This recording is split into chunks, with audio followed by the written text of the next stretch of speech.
Hello, everybody. Thank you for joining us on this beautiful afternoon, evening, morning, depending on where you are, to learn more about the exciting and sexy topic of APIs and integrations. Before we get started, let's do some intros here. So my name is Cristina.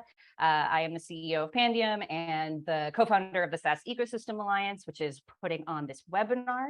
And I have been working in APIs and integrations for over 15 years, and my pronouns are she, her, or they, them, whatever you like. Alex, what about you? Thank you. So, hey, my name's Alex. My pronouns are he and him.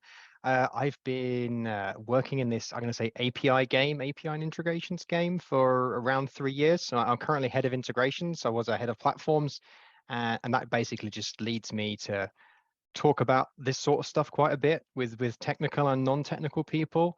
And I do a little bit of enablement, like Frank was saying there. So how do we get people to the way of the API, way of integrations, especially if they're from a SaaS background? And I guess, yeah, that'll probably do it for me. Awesome. Thanks. Yeah, my name is Frank Kilcommins. My pronouns are he and him. I'm API Technical Evangelist at SmartBear. Been involved in the technology industry for over 15 years, everything from engineering to software architecture. And yeah, involved with APIs and integrations quite heavily for the last 10 years, and got much more involved since about 2015-16, really seeing the transformational and kind of the mindset shift that having a new way of thinking about APIs can bring to many organizations. We're going to talk about it today. And we've also got Liz here up on the panel. She's our community manager here at the SaaS Ecosystem Alliance. So she is here to help us out with some of our logistics, because Lord knows I don't always know how to use Zoom.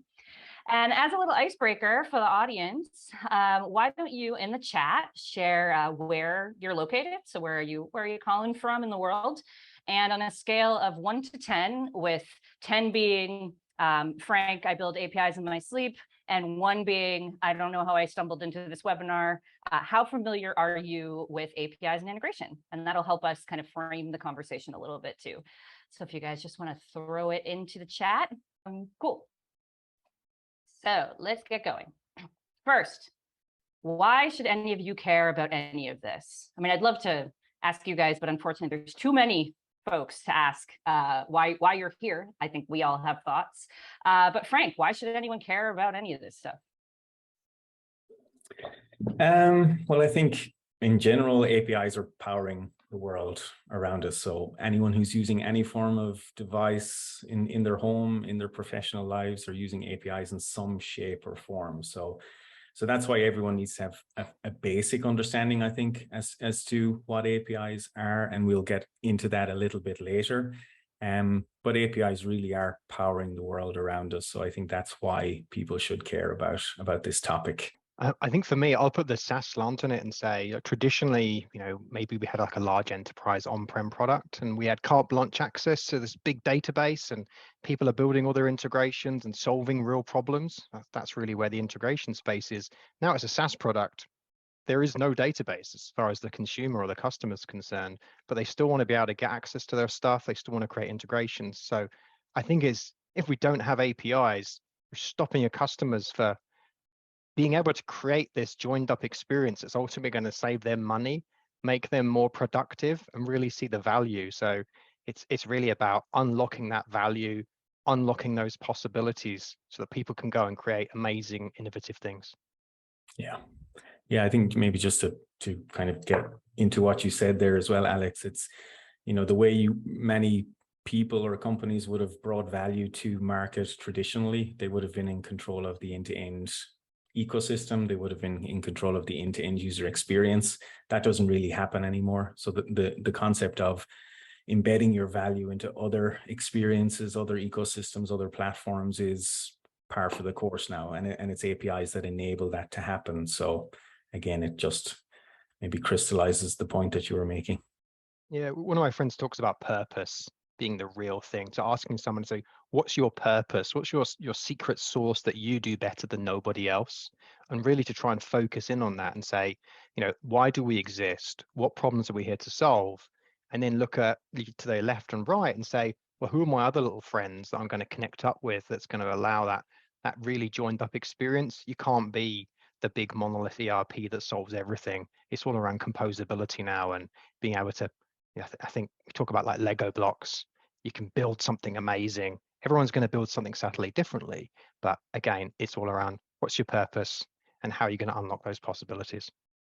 Yeah, I 100% agree. I think that idea of like your North Star, like what are you really, really good at, and not trying to be all things to all people, is the trend that we've really seen, kind of emerge from the early 2000s, but accelerate more recently. And Frank, as you said, APIs are what make that possible versus, in the early 2000s or late 90s when everything was on-prem and you couldn't connect to it anyway. And I am being informed that I think chat is actually disabled, but Liz is on it. She's looking at it right now. Sorry, everybody. So here's just a nice graphic demonstrating what we were just talking about, right? Basically, every vertical has some amount of integration. Some are a little more robust than others. You look at like commerce here, productivity. But what I at least see when I'm out in the world is that every industry is trending in this direction. No one will be safe from product integrations and APIs in the future. Frank and Alex, anything to add? Oh, I completely agree. I was even looking at a graphic that I saw popping up in the last day or two from Gartner, who are one of the kind of industry analysts that play a role out there. And they were doing some analysis of kind of 2019 versus 2022. So kind of pre and post pandemic API usage across all industry verticals. And, all metrics that they looked at were up. So the number of internal APIs that are being created within organizations is up. The number of private APIs or partner APIs between different companies looking to kind of come together to bring some valuable integrations is up. The amount of APIs being brought publicly to the marketplace is up. So everything is trending up from an API perspective, and then that will fuel, I think, SaaS companies in general, because having APIs is fundamental to what you're trying to do from a SaaS perspective as well. I'm going to pull on the thread that you said, Cristina, about 20 years ago being on-prem, and we talk about like the first public APIs being eBay and Salesforce way back in the year 2000, and this kind of trend of 20 years ago, you had an API, it'd be like, wow, nobody has them, only like the biggest people in the world have them. And then you can sort of see the trend moving at maybe 10 years ago, it was just like, yep, you got an API, that's kind of what I expected. And now it's got to the point where it's, can I see your API documentation? It's just an inherent assumption. And we're now starting to see the shift of integrations now coming into that space to say, if you were offering product integrations 5 or 10 years ago, that was really, really amazing. And now they're kind of we see it on tenders now, and someone says, can I see your integration catalog? Do you integrate with X? Can I see your APIs? It's really becoming that table stakes expectation of, as a SaaS provider, what are you going to bring to the table that's going to allow that customer to get value? So I think the market's moved on quite a lot. So a lot of people, you're on the back foot against existential threat of other people are offering this. So how do we get in the game? How do we get effective as quickly as possible so that we can provide that value? Yeah, and I'll also say, maybe like selfishly, and of course we hope that no one here that's listening is looking for a new job or is not happy where they are, but it's a highly valuable skill to be able to like speak to customers, speak to prospects, sales, marketing, CS, product, and also have enough of that tech knowledge to be dangerous. I find more and more folks are like graduating high school and college with like knowledge that I obviously didn't get when I was in high school and college. But the more you know about these types of technologies, the better off you'll be in the workforce and in your career. And of course, it's also super fun, obviously, which is why we're here.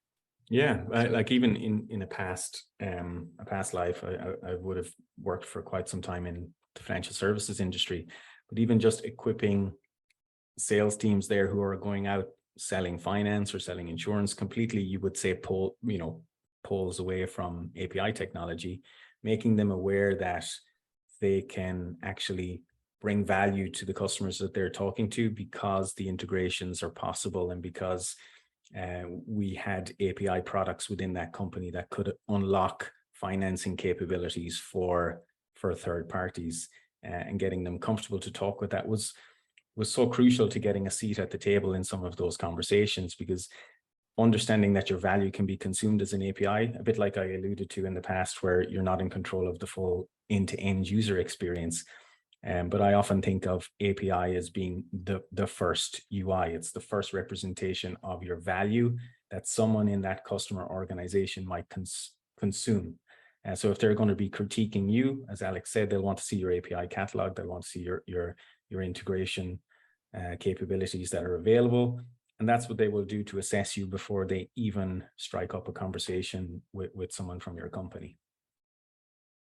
Yeah, 100%. And I love what you're saying about enabling like folks on the commercial side of the team to be able to intelligently speak about these things when they're out in the market. But cool. Yeah. So folks, and for folks who just joined too, if you want to drop in the now open chat where you're located on a scale of 1 to 10, with 10 being expert, 1 being novice, how familiar are you with APIs and integrations? I'm glad I didn't go for 1 when I posted mine. Yeah, we're all at 1. I need to learn from folks in the audience. Cool. So our goal for today. So when Frank and Alex and I were discussing this, we were like, what actually do we want folks to be able to do or take away from this? And I would like for you guys to feel more confident in having conversations about this type of technology out in your everyday life. And I think a great way to measure that is, do you feel comfortable answering a question from a prospect or a customer around APIs or integrations, even if the answer is, I don't actually know the answer to that, but I'm going to go find out? And do you feel comfortable asking someone on your product or engineering team questions about your own technology? And again, those questions can be, I don't understand, but I remember the first time I kind of got the confidence to ask some of those questions, and had some really nice engineers teach me a lot of great things, and continuing to do that over the years has always been awesome. Frank, Alex, not sure if you guys want to add anything to that. No, I just think having some kind of base literacy around APIs, like, you know, it's 2022 now, you know, every company really is in some shape or form, and it's a bit cliched, but every company is a technology company. So if you're not bringing technology to market in some shape or form, I kind of hazard a guess as to what you're producing. But, you know, especially if you're here coming from the SaaS world, technology is fundamentally what you're bringing to market in some shape or form. And understanding that APIs are the catalyst to unlocking that and making that consumable across different mediums and different user experiences, and not being afraid about APIs. So don't think about them in technology terms. We'll get to some takeaways at the end, but often how we talk about APIs. But really, delivering a good API now is not just the requirement of the engineering team or the software development team or IT in general. It's really for business and IT to come together. So for that, we need everyone across an organization to be comfortable with what APIs are, and especially if you have some value propositions that are exposed through APIs, being aware of those things and not being afraid that they're too technical. I think that's a great image that you put up there. It's we're not going to make people experts in the next half an hour, but it's just giving you that unique perspective or that little thought that allows you to go and ask the next question and not be afraid to ask it. So don't be like this person. Be ready, be open, just kind of go with the flow, and then just be brave and ask the questions. What you'll probably find is that showing an interest in this sort of space with somebody, you know, they'll open up and, you know, come to life and tell you loads of things. And even if you don't understand all of it, you can still get that little next hit of knowledge. And then as you build up more and more, you know, this is where we started. I think I put in the chat, I think I'm an 8, and I've only been in this space for 3 years. And it's a very welcoming, great community of people. You know, the SaaS Ecosystem Alliance, there are so many communities of people that are just doing this because they think it's the right thing to do, to enable people with knowledge, give them capabilities, because we talk about winning as a team sport, and APIs and integrations is all around team sports. So let's help each other be successful, right? Because that's what we want to do, make valuable things and go home on time if we can. We got some people who love APIs on this panel. All right, we're going to help you. I don't know what an API is, and at this point, I'm too afraid to ask. Not today. Good question. What is an API? Who wants to take it first? I can go first, and well, just feel free to cut myself and Alex off here, because we can definitely go on this topic. But, What's the time limit on this If section, I move the please? slides, it's like, Yeah. okay, it's the hook. move the slides. We can stop. Yeah, so I always think about APIs as being the language of software. So it's what enables two pieces of software, so two software components or two software applications that are not connected to each other, to be able to converse and understand kind of the syntax and the semantics of the messages that are exchanged. So that's kind of one way that I always like to describe what an API is. There's loads of other analogies that you can use as well. And I think thinking about, just traffic on the public highways is another interesting one. So there'll be lots of different vehicles that are on the road network. Fundamentally, be it a truck, be it a car, be it a motorcycle, they're all trying to move goods or services or people from point A to point B. And APIs are exactly the same as that, except they're just traversing a different network. But fundamentally, they're trying to move value, so business value and services and or data from point A to point B. And they come in all different shapes and sizes, but you don't need to worry too much about that. It's just that they're trying to move data and value from one place to another. And I think, Frank, you touched on the second one there, but I'll ask Alex, what is an API for? Why do we have these things? I'm going to say possibilities. So we kind of say APIs are just another interface. As a human, we use user interfaces. APIs are kind of just machine interfaces. So ideally, you've got your product, and your product does some things. Perhaps you're a product that lets people ship things really easily. So wind back in the COVID land when the shops were closed, lots of these products that enabled shipping to be really easy kicked off, and then they just flew away. And I'm sure everyone's looking and going, why didn't I buy shares in Zoom? Because as everybody went home, right, Zoom's usage they probably had their best year on record ever. And that's all enabled by API. So what's an API for? It's about enabling this transactions to happen by machines rather than a human being being there typing all of the things in using the user interface and keyboard and mouse. And you think about a machine can do things a lot quicker and a lot more accurately than I can. So it's about unlocking those capabilities. And I think it's the sum of those component parts are stronger together. So if you can take some APIs, build an integration, connect them together, and amazing things will happen. So all about possibilities. That's what I'd say APIs are for. Yeah, and I'll say, fun fact, APIs are not just for integration. Like pretty much everything that you do on the internet is powered likely by a private API. So even if, it's not two systems sort of discretely talking to another, there's almost certainly an underlying API that's serving up the user experience that you're looking at, or that's connected to a database to get you the data you need. And to that end, I'll answer. Who uses APIs? Like literally everyone. So who builds with APIs? That's going to probably be mostly engineers and some more like technical hobbyists. But we are all using them. If you've got a phone, if you are on this webinar, if you are using any two pieces of software that are connected, if you buy things online, everyone is using APIs all the time, which is why there's so many of them now, and why it's so important to get them right. You get them right, and that they are secure. Yeah. So because there's all of these sort of like open and closed ports, I'll say, to technology all over the internets and on-prem, but we won't get into that. It's really important to have really good security. So let's talk about a term you guys all on here have probably heard at one point or another. Let's talk about auth. Let's see, who's going to take this one? I'll dive in on this one and have a little go. So Alex. We talk about auth as for auth is the short word of two different words. You've got authentication and authorization. So let's start with the top one. So authentication, that's about who you are. So when we talk about authentication, it's a bit like perhaps you've got a passport issued by a passport authority. It's got a little picture of you and it has your name and it's got something on it that says this can be trusted. And I can use that identity to say, hi, my name's Alex, says HM Revenue Customs or whoever it is. So that's all around who's the person who's calling. And then the authorization, that's the really important one. It's to say, well, what are they allowed to do? With that passport, I can go ahead and enter certain countries.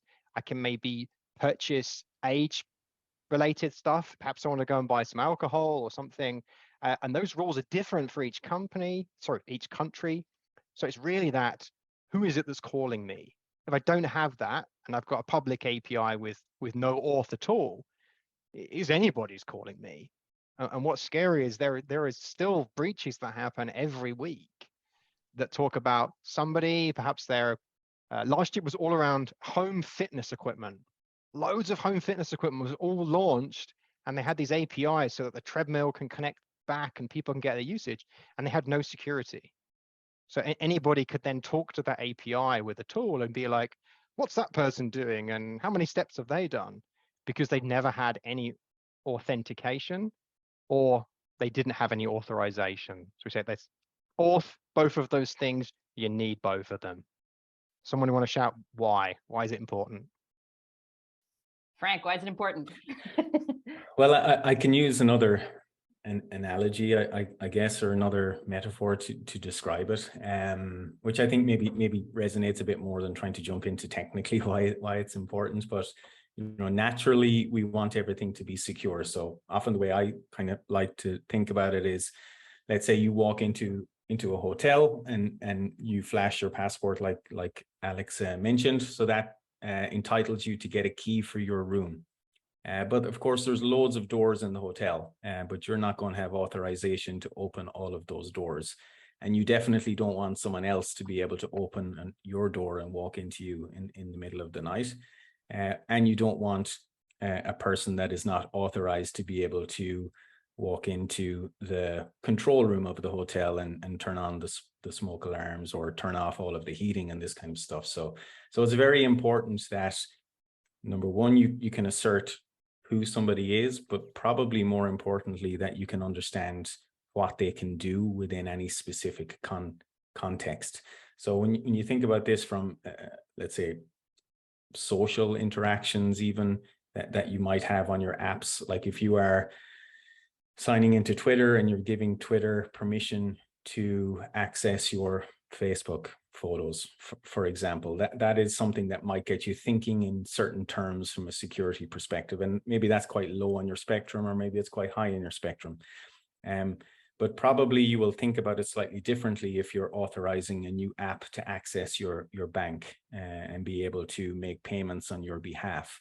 So that's why it's very important to be able to kind of understand that proving authentication is one thing, but then making sure that you have control as to what authorization someone can do with your proofs of authentication is probably critically more important, especially as we're having more and more connected experiences across our professional and personal lives. And open banking is a whole other discussion, but that's where they're really, really thinking about the premise of being in control, or equipping a consumer to be in control of the authorizations that they give to a whole plethora of apps that manage their private and sensitive data. Yeah, and to follow on to that, to frame it practically for like integration related stuff, if we have any CX folks here, you probably run into this where an integration cannot be installed or is not functioning properly because the user that put in their credentials to a system doesn't have access to a certain part of that system. So if they're, an admin user versus, an agent or something, they may have different permissions, different scopes for that specific app. So it's really important when thinking about authenticating into an API to make sure that you've got the right type of user, or that user has the correct kind of access abilities. And then lightning round, what types are common? Alex, what's your favorite auth type? I was going to start with my least favorite, and that's what we call the dollar slice of basic auth, where you're actually sending usually a human being's user and password, just base 64, which means it's encoded in a certain way. It's not encrypted. So if anyone says basic auth and encrypted, be warned. So that's probably my least favorite. You don't really see it very much anymore. Apologies if I just upset anybody who's using basic auth today. There's many others. Let's see who wants to go like next up the tier on API security. Well, that's only slightly better than security through obscurity, make your API hard enough to find. But yeah, wow. I suppose then the next step up there is obviously API key probably the most common next step above basic auth. And that's where you basically issue a semi-secret key to someone who's authorized to invoke an API. They do their best to keep that relatively secure, and then they will pass that along with every call that they make to an API. And generally that is within the authorization header or within a query parameter. And if it's in a query parameter, it'll also be logged anywhere that request goes. So you just need to be aware of that as well, that all of these intermediaries will also have access to seeing that API key. Back to you, Alex, for the next one, or Christina, you can go. Christina, you go. What's next? You queued me up for OAuth 2. Come on, one of the 30 plus revisions of OAuth 2. You guys, we won't get too deep into it, but that's typically where when you're asked as a user to log in and you actually are sent to like QuickBooks's user interface to put in your username and password. There's all kinds of fancy stuff with handshakes that generate tokens that refresh or don't refresh and all this stuff. But I think that's mostly the gold standard, although basically no one follows any of the standards. So it's always just a little flavor. But those are, I think, our three most common types. Yeah. All right, let's talk about integrations, because that's why we're all here. No, we're not. We're here to talk about a lot of stuff. All right, Alex, what is and is not an integration? An API isn't an integration. I'll start with that. We're going to come back to that later. Integration, that's probably built on top of some APIs, hopefully. Might be built on some flat file action as well. We still see that out in the world today. Don't discount flat files. That's two things coming together to solve a problem. So you say, you know, somebody, you're in a tender and a customer says, hi, do you integrate with Salesforce? And you're like, yes, we integrate with Salesforce. And then somebody else says, hi, do you have an API for Salesforce? And then you go, I'm sure, yeah, Chad definitely said we've got an API. Yes, we have an API, and the customer's smiling, going, brilliant, that's fine. And then you go, oh, I don't know what the difference is between those two things, but it's you know, customer's happy, it's fine. It's really that solving a problem through probably some sort of automation. So my customer is doing something in Salesforce, maybe they create a new account and they want to be able to send that account a bill because they've just sold them something. So maybe they want to get that information through to their FMS system, have a customer created, all of that information ready to say, hi, you've been using our stuff, here's a bill for your first month. So all of that automation of that flow of information, of that experience, that to me is integration. It's about solving problems, automating things so that people can focus on the stuff that really matters. Yeah, I think we kind of fed into what makes one good. Frank, what do you think? I think one that focuses on an outcome that somebody wants to see achieved. So a use case of two systems or two ecosystems playing together in a way that doesn't force the consumer of that integration to have to do the heavy lifting in making it actually possible. So that you've thought about, okay, what is the outcome of this integration and what problem does it really solve for the consumers, and why is it better that these two products will integrate in this particular way rather than allowing someone to hand roll their own integration? Yeah, I totally agree. And I think a really like elegant integration, if I can use that word, is doing really complex technical things, or maybe really complex things for the business use case, but it's very simple for the end consumer of that integration to set up and, you know, configure and maintain. I think that's where you get like really beautiful, seamless sort of interoperability when you're not asking your customers to think of these things, you're doing it sort of on their behalf. And I think that leads into also how can you, meaning the humans that are here on this panel, how can you help when you get asked that question that Alex said, like, do you have an integration to XYZ? Now, we all know if you're in sales, the answer is probably just yes, regardless. But at some point, there will come a time where they actually ask to use it or see it. So I think the best question to follow up with that question with is, what are you trying to do? In my opinion, it's like, hey, maybe we have a Salesforce integration, but like you prospect who I'm trying to sell this 200K deal to, like, what exactly are you trying to accomplish? And being able to, sort of understand the business case and bring that back to your product or integrations team is going to make them much happier than just saying yes. And also, I think make your prospect or customer feel more confident in you as a member of their team and of the team. Frank, what do you think about how folks can help?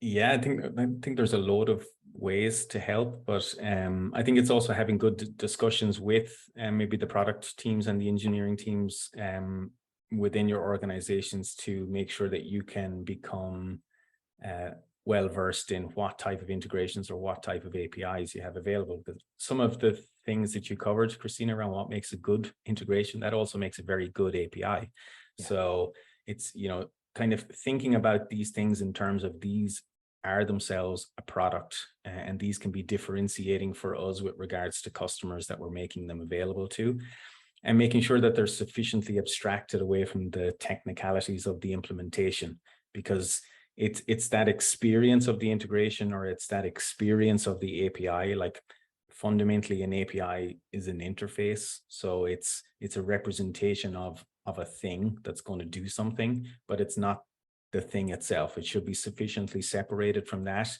allowing that thing, which might be more complex, to evolve, as long as we don't break what we're promising towards our customers. So that API is like a promise, and that integration is also a promise that these two things will work better together. So don't be afraid to ask and think about it in terms of this is a product, and potentially we could also sell and speak about it in terms of it being a product or a sub capability within our ecosystem.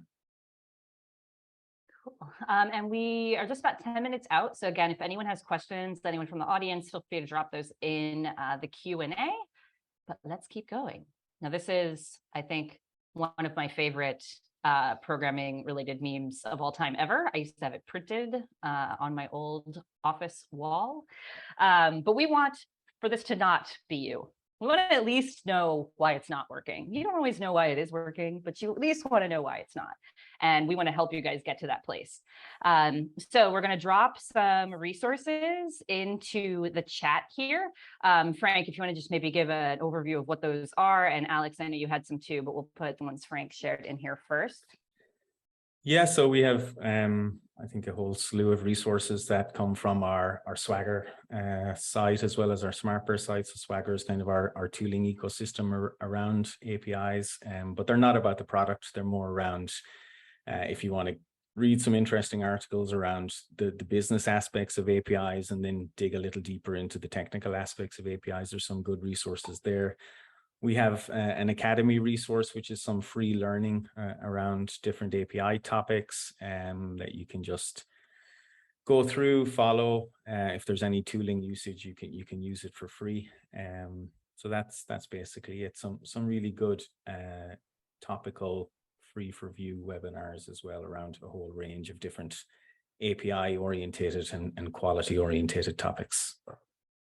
And Alex, you had some good ones too.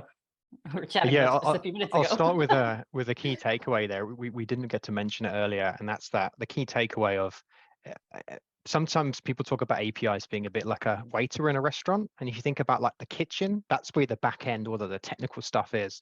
Imagine you walked into a restaurant, you sat down and there was no menu. And you said to the waiter, do you have a coffee? And the waiter says, no, it's not found. What about a burger? No, not found. You can see how easily that would become very tiresome and a poor user experience. So the key takeaway here is if you're playing in the API space, please, please, please provide documentation that is accurate.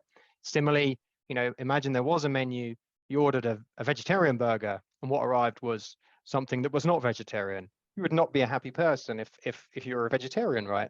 So accurate documentation allows other people to get on and build stuff with low friction. So that's my key takeaway. Additional resources, mine are a bit weird. They're around like hacking APIs.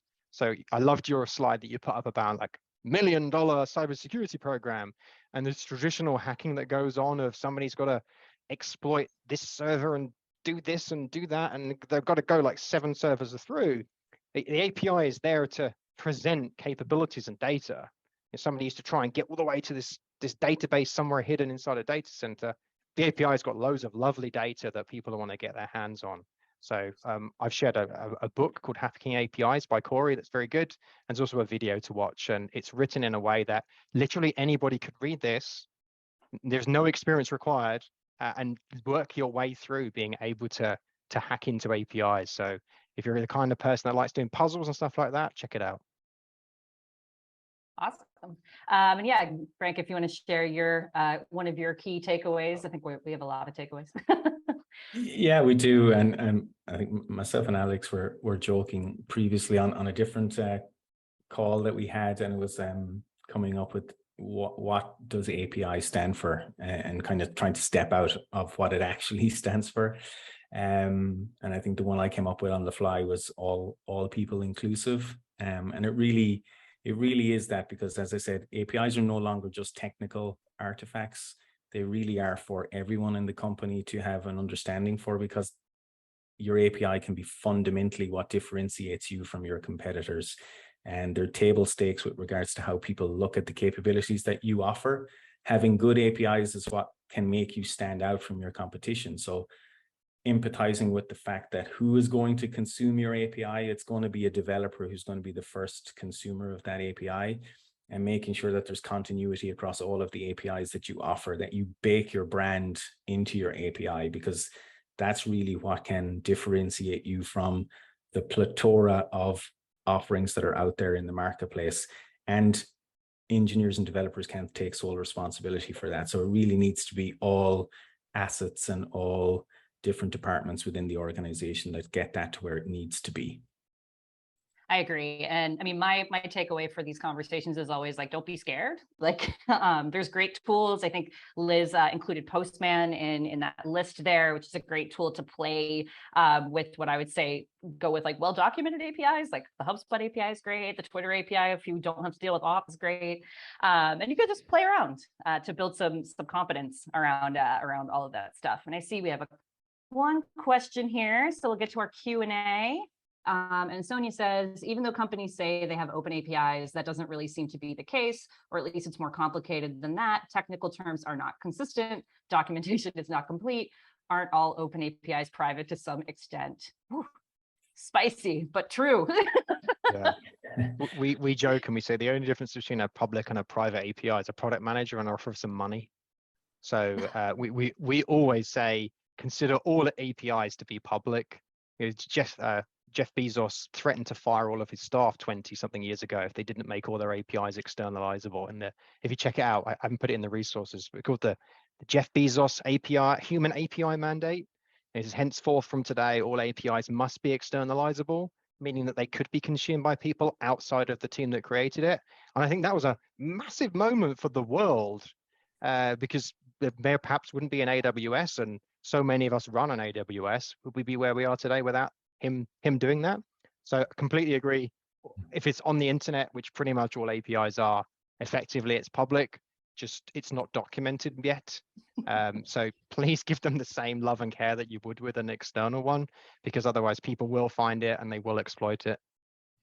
Yeah, that's it. Of course, there's lots of different terminology. Is it public or is it private? Is it internal? Is it external? Like there's some kind of semantics that we probably won't have time to get into right now. But just back to Sonia's question there, it's like, technical terms are not consistent. So, that's something that really hinders the developer experience for consuming APIs. So what I would say to Sonia is work at least within your company to try and make sure that your APIs are consistent and try and elevate the developer experience, and don't end up in that situation that Alex described where you go into a restaurant or a cafe with no menu and you have to have that trial and error conversation with the person behind the counter to find out what you can actually obtain from the cafe. So make sure you have your documentation, really making everything explicit that here's the value you can extract, here's some common use cases you can achieve with our APIs or our integrations, and then making sure that they're all very consistent with each other from a consumer experience point of view. And that's going to put you in a decent standing.